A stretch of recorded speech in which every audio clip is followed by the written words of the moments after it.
ನಮಸ್ಕಾರ, ನೀವು ನೋಡ್ತಾ ಇದ್ದೀರಾ ನ್ಯೂಸ್ ಫಸ್ಟ್ ಲೈವ್. ನಾನು ಮಧುಸೂದನ್. ಮೊದಲಿಗೆ ಹೆಡ್ಲೈನ್ಸ್. ರೇಣುಕಾಸ್ವಾಮಿ ಕೊಲೆ ಕೇಸ್ ಜೊತೆ ಹಳೆ ಕೇಸ್ಗಳಿಂದ ಹೊಸ ಸಂಕಷ್ಟ. ನಟ ದರ್ಶನ್ ಮೇಲೆ rowdy sheet open fix. Kamakshi Palya, RR Nagar ಠಾಣೆಗಳಲ್ಲಿ ರೌಡಿ ಪಟ್ಟಿಗೆ ಸಿದ್ಧತೆ. ಪೊಲೀಸ್ ವಿಚಾರಣೆಯಲ್ಲಿ ನಟ ದರ್ಶನ್ ಸ್ವಇಚ್ಛಾ ಹೇಳಿಕೆ. ಮೃತದೇಹ ವಿಲೇವಾರಿ ಮಾಡಿ ತನ್ನ ಹೆಸರು ಎಲ್ಲಿಯೂ ಬರದಂತೆ ಮಾಡಲು ಸೂಚನೆ. ಪೊಲೀಸ್, ಲಾಯರ್ ಮತ್ತು ಶವ ಸಾಗಿಸುವ ವ್ಯಕ್ತಿಗಳಿಗೆ ತಗಲುವ ವೆಚ್ಚ ಭರಿಸಲು ಪ್ರದೋಷ್ಗೆ 30 ಲಕ್ಷ ನೀಡಿದ್ದಾಗಿ ಹೇಳಿಕೆ.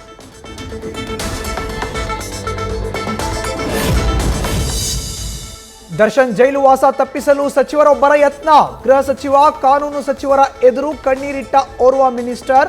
ಪ್ರಭಾವ ಬೀರಲು ಯತ್ನಿಸಿದ್ರೆ ನಿಮಗೂ ಸಂಕಷ್ಟ ಅಂತ ಕಿವಿಮಾತು ಹೇಳಿದ ಉಭಯ ಸಚಿವರು.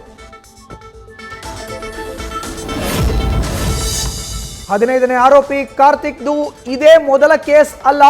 2023ರ ಮೇನಲ್ಲಿ ತಲಘಟ್ಟಪುರ ಠಾಣಾ ವ್ಯಾಪ್ತಿಯಲ್ಲಿ ನವೀನ್ ಎನ್ನೋ ಮೇಲೆ ರಾಡ್ನಿಂದ ಹಲ್ಲೆ.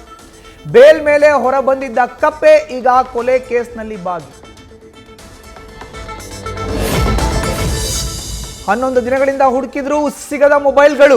ಶೋಧ ಮುಂದುವರಿಸುತ್ತಿರುವ ಪೊಲೀಸರು. ಅಗ್ನಿಶಾಮಕ ದಳಕ್ಕೆ ಮೊಬೈಲ್ ಹುಡುಕಿ ಕೊಡುವಂತೆ ಮನವಿ.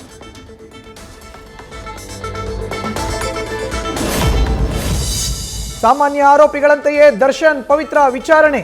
ಸರಿಯಾಗಿ ಸ್ಪಂದಿಸದಿದ್ದಾಗ ತಮ್ಮ ಸ್ಟೈಲ್ನಲ್ಲೇ ಎನ್ಕ್ವೈರಿ ಮಾಡಿದ ಅಧಿಕಾರಿಗಳು. ಪೊಲೀಸ್ ಭಾಷೆಗೆ ಅವಕ್ ಆದ ಆರೋಪಿಗಳು. ಕೊಲೆ ಆದಾಗಿನಿಂದ ಬಂಧನದವರೆಗೂ ಆ 36 ಗಂಟೆ ಬರೀ ಗಾಬರಿಯಲ್ಲೇ ಇದ್ದ ದರ್ಶನ್. ಯಾವುದೇ ಫೋನ್ ಬಂದರೂ ಭಯದಲ್ಲೇ ಮಾತು. ಕೊಲೆ ಮಾಡಿದ್ದು ಗೊತ್ತಾಯಿತೇನೋ ಎನ್ನುವ ಆತಂಕದಲ್ಲಿದ್ದ ನಟ.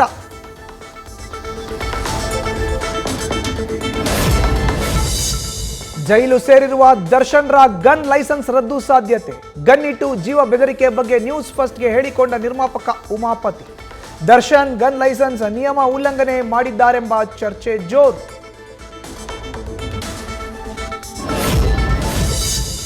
ದರ್ಶನ್ ನನ್ನ ಹೊಗಳಿ ಅಟ್ಟಕ್ಕೇರಿಸುತ್ತಿದ್ದ ವಿನಯ್. ಸ್ಟೋನಿ ಬ್ರೂಕ್ ಪಬ್ಗೆ ಗಿರಾಕಿಗಳು ಹೆಚ್ಚಾಗಲು ದರ್ಶನ್ ಕಾರಣ. ಶೆಡ್ನಲ್ಲೇ ಹಲ್ಲೆ ಮಾಡುವ ಐಡಿಯಾ ಕೊಟ್ಟಿದ್ದು ಇದೇ ಆರೋಪಿ.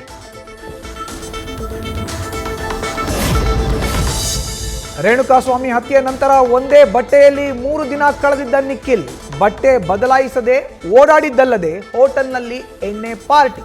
ಬೇರೆ ಬಟ್ಟೆ ಕೊಟ್ಟು ನಿಖಿಲ್ ನಾಯಕ್ ಧರಿಸಿದ್ದ ಬಟ್ಟೆ ವಶಕ್ಕೆ ಪಡೆದ ಪೊಲೀಸರು. ರೇಣುಕಾಸ್ವಾಮಿಯ ಕೊಲೆ ಪ್ರಕರಣದಲ್ಲಿ ಪೊಲೀಸರಿಗೆ ಸಿಕ್ಕಿದೆ ಐ ವಿಟ್ನೆಸ್. ದರ್ಶನ್ ಗ್ಯಾಂಗ್ ಕ್ರೌರ್ಯವನ್ನ ಕಣ್ಣಾರೆ ಕಂಡಿದ್ದು ವ್ಯಕ್ತಿಯಿಂದ 164ರ ಹೇಳಿಕೆ ದಾಖಲು. ಪಟ್ಟಣಗೆರೆಯ ಜಯಣ್ಣ ಶೆಡ್ ಸೆಕ್ಯೂರಿಟಿ ಗಾರ್ಡ್ ಪ್ರತ್ಯಕ್ಷ ಸಾಕ್ಷಿಯಾಗಿ ಪರಿಗಣನೆ. ಕೊಲೆ ಕೇಸ್ನಲ್ಲಿ ಪ್ರಕರಣದಲ್ಲಿ ದರ್ಶನ್ ಕಡೆಯವರು ಸಹ ಪ್ರಮುಖ ಸಾಕ್ಷಿಗಳು. ದರ್ಶನ್ ಸೋಷಿಯಲ್ ಮೀಡಿಯಾ ಮ್ಯಾನೇಜರ್ ಆಗಿದ್ದ ಪುನೀತ್, ವಿನಯ್, ಪುನೀತ್ ಸಂಬಂಧಿ ಗೋವಿಂದರಾಜು ಹೇಳಿಕೆಗಳು ದಾಖಲು.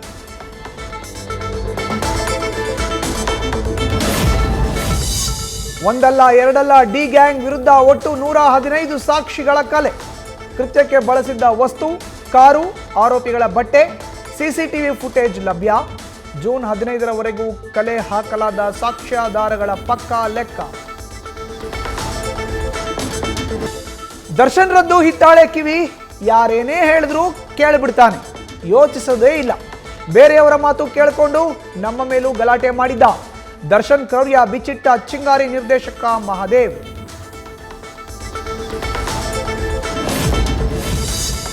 ಅಮೆಜಾನ್ ಡೆಲಿವರಿ ಬಾಕ್ಸ್ ಓಪನ್ ಮಾಡಿದ ಯುವತಿಗೆ ಬಿಗ್ ಶಾಕ್. ಡೆಲಿವರಿ ಬಾಕ್ಸ್ನಲ್ಲಿತ್ತು ಬುಸ್ ಬುಸ್ ನಾಗಪ್ಪ. ಜೀವಂತ ಹಾವು ನೋಡಿ ಬೆಚ್ಚಿ ಬಿದ್ದ ಯುವತಿ.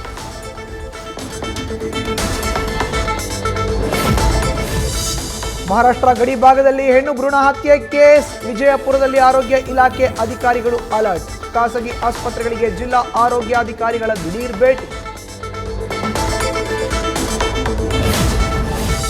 ಕಾಫಿನಾಡಿನಲ್ಲಿ ಮುಂದುವರೆದ ಕಾಡಾನೆಗಳ ಉಪಟಳ. ಕಳೆದ 3-4 ದಿನಗಳಿಂದ ಆಲ್ದೂರು ಸಮೀಪ ಬೀಡು ಬಿಟ್ಟ ಕಾಡಾನೆಗಳು. ಅಪಾರ ಪ್ರಮಾಣದ ಕಾಫಿ, ಬಾಳೆ, ಶುಂಠಿ ಬೆಳೆ ನಾಶ. ಜುಲೈ ಅಂತ್ಯಕ್ಕೆ ಈ ಸಾಲಿನ ಪೂರ್ಣ ಪ್ರಮಾಣದ ಬಜೆಟ್ ಮಂಡನೆಗೆ ಕೇಂದ್ರ ತಯಾರಿ. ಮತ್ತೆ ಬಜೆಟ್ ಮಂಡಿಸಲಿರುವ ಹಣಕಾಸು ಸಚಿವೆ ನಿರ್ಮಲಾ ಸೀತಾರಾಮನ್ ಈ ಬಾರಿ ಆದಾಯ ತೆರಿಗೆ ಪಾವತಿದಾರರಿಗೆ ದೊಡ್ಡ ರಿಲೀಫ್ ನೀಡಿಕೆ ಸಾಧ್ಯ. ಜುಲೈ 1ರಿಂದ ಜಾರಿಗೆ ಬರಲಿದೆ ನೂತನ ಅಪರಾಧ ಕಾನೂನುಗಳಿಗೆ ತಮಿಳುನಾಡು ಸಿಎಂ ಸ್ಟಾಲಿನ್ ವಿರೋಧ. ಕೇಂದ್ರ ಗೃಹ ಸಚಿವ ಅಮಿತ್ ಶಾಗೆ ಪತ್ರ. ಎಲ್ಲ ರಾಜ್ಯಗಳೊಂದಿಗೆ ಮತ್ತೊಮ್ಮೆ ಸಮಾಲೋಚನೆ ನಡೆಸಿ ಸೂಕ್ತ ನಿರ್ಧಾರ ಕೈಗೊಳ್ಳಬೇಕು ಅಂತ ಮನವಿ. ಟೀಂ ಇಂಡಿಯಾದ ಮುಖ್ಯ ಕೋಚ್ ಹುದ್ದೆಗೆ ಸಂದರ್ಶನ ಎದುರಿಸಿದ ಗೌತಮ್ ಗಂಭೀರ್. ವರ್ಚುವಲ್ ಮೂಲಕ ಬಿಸಿಸಿಐನ ಕ್ರಿಕೆಟ್ ಸಲಹಾ ಮಂಡಳಿ ಸಂದರ್ಶನ. ಮುಂದಿನ 2 ದಿನಗಳಲ್ಲಿ ಬಿಸಿಸಿಐಯಿಂದ ಹೊಸ ಕೋಚ್ ಹೆಸರು ಪ್ರಕಟ. ನ್ಯೂಸ್ ಫಸ್ಟ್ ನಿರ್ಭೀತಿಯಿಂದ ನಿಮ್ಮ ಪರವಾಗಿ.